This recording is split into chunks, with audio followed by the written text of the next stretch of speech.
पैसा बर्बाद बहू। परी शादी करके अपने ससुराल तो आ जाती है, पर उसे खाना बनाना ही नहीं आता था। और जब उसके ऊपर अपने ससुराल की जिम्मेदारी पड़ती है तो वो रसोई घर में जाकर अकेले में सोचने लगती है, भगवान जी कैसा परिवार मिल गया। माँ ने तो कहा था कि मेरी शादी अमीर घर में हो रही है, यहाँ के सारे काम नौकर करते हैं, पर यहाँ तो ससुराल में आते ही मुझे रसोई घर में फेंक दिया खाना बनाने के लिए। मुझे तो सिर्फ मुंह बनाना आता है, खाना कैसे बनाऊं। बेचारी परी किचन में बैठी बैठी सोच रही होती है, पर उसका दिमाग नहीं चलता और वो अपना फ़ोन निकाल कर यूट्यूब देखने लगती है। यूट्यूब पर वो कुछ खाने की चीज़ें देखती है, पर फिर भी उसे समझ में नहीं आता। अब से पहले उसने कभी किचन में पैर ही नहीं रखा था, पर तभी उसके दिमाग में एक आइडिया आता है और वो जल्दी से अपने फ़ोन में ज़ोमैटो डाउनलोड कर लेती है। जब ज़ोमैटो हो साथ तो डरने की क्या बात। अरे आज के ज़माने में इतना सब कुछ बदल गया है।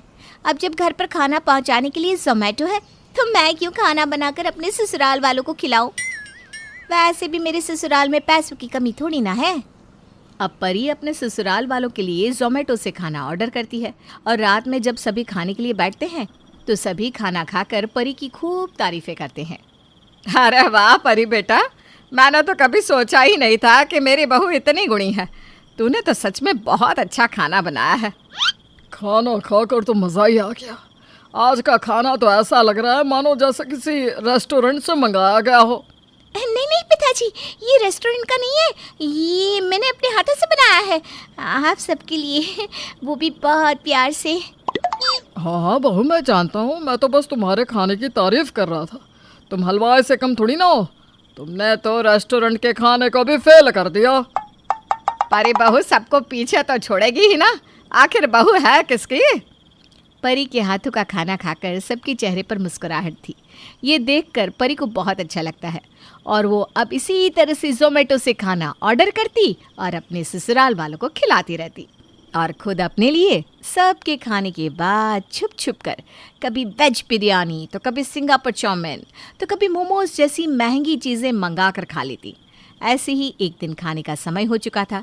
सभी खाने के टेबल पर इंतज़ार कर रहे थे, पर अब तक ज़ोमैटो वाला नहीं आया था।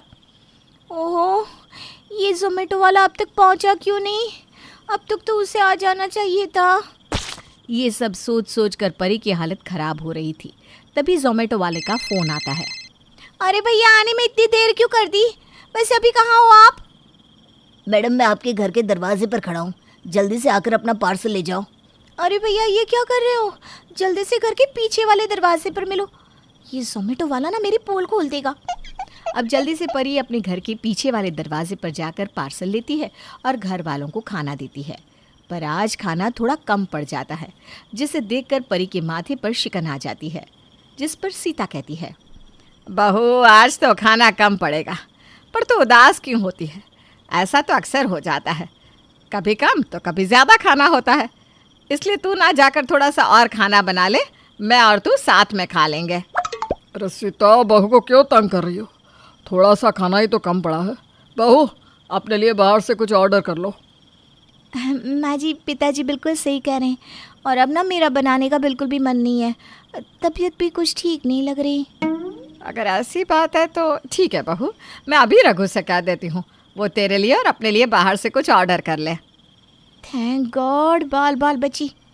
ऑनलाइन ऑर्डर खाने की बात सुनकर परी की जान में जान आती है। रात को कुछ देर बाद जब रघु घर आता है तो परी रघु से पैसे मांगती है। रघु जी, आज ना खाना कम पड़ गया, मेरी तबीयत भी ठीक नहीं लग रही, इसलिए मैंने दोबारा नहीं बनाया।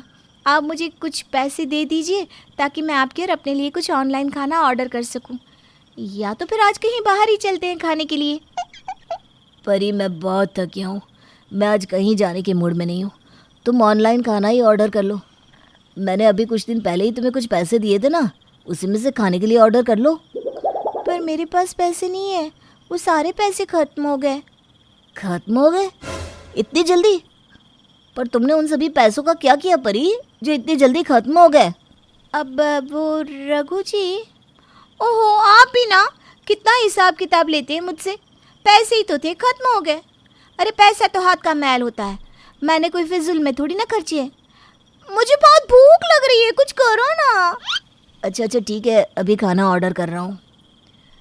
परी रघु की बातों का कोई जवाब नहीं देती, उल्टा वो रघु से नाराज हो जाती है, जिस वजह से रघु इस बात पर आगे कोई सवाल जवाब नहीं करता। अब इसी तरह से कुछ दिन बीत जाते हैं और एक बार फिर परी रघु से पैसे मांगती है।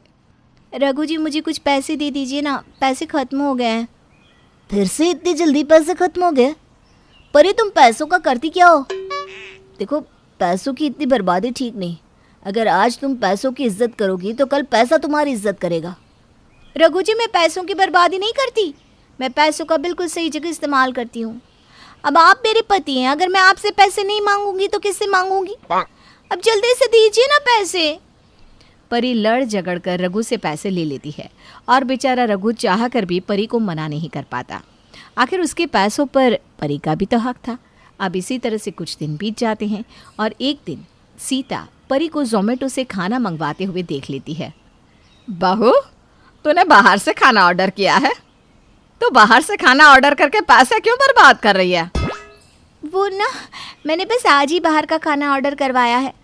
दरअसल ना आज मेरी तबीयत ठीक नहीं है, मुझे माफ़ कर दीजिए। खाना ना बनाने के चक्कर में मैंने खाना बाहर से ऑर्डर कर दिया। अरे बहू, अगर तेरी तबीयत ठीक नहीं थी तो मुझे बता देती। देख, अभी आगे से कभी ऐसा हो ना तो मुझे बता देना। हाँ। सीता परी की बात पर विश्वास कर लेती है और वहाँ से चली जाती है।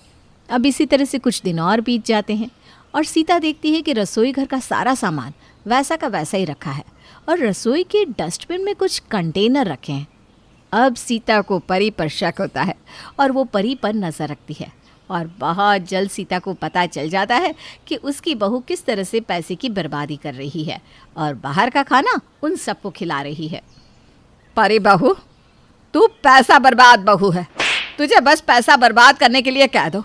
अरे क्या ज़रूरत है जो रोज़ रोज़ बाहर का खाना ऑर्डर कर रही है? अगर तुझे खाना नहीं बनाना था तो मुझे कह देती।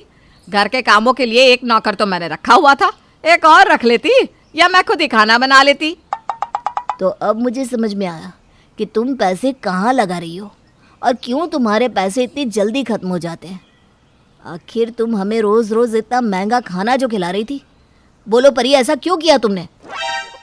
ये सब मैंने इसलिए किया क्योंकि मुझे खाना बनाना नहीं आता और मुझे डर था कि अगर मेरे ससुराल वालों को पता चलता कि मुझे रसोई का कोई काम नहीं आता तो आप सब मुझसे नाराज़ हो जाते और पता नहीं मेरे बारे में क्या सोचते।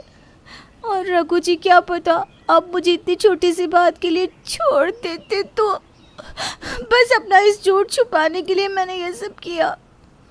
परी का सच और उसका डर देखकर सीता और रघु चुप हो जाते हैं, जिसके बाद रघु और सीता उसे समझाते हैं और बहुत जल्द सीता परी को खाना बनाना भी सिखा देती है ताकि परी और पैसों की बर्बादी ना करे।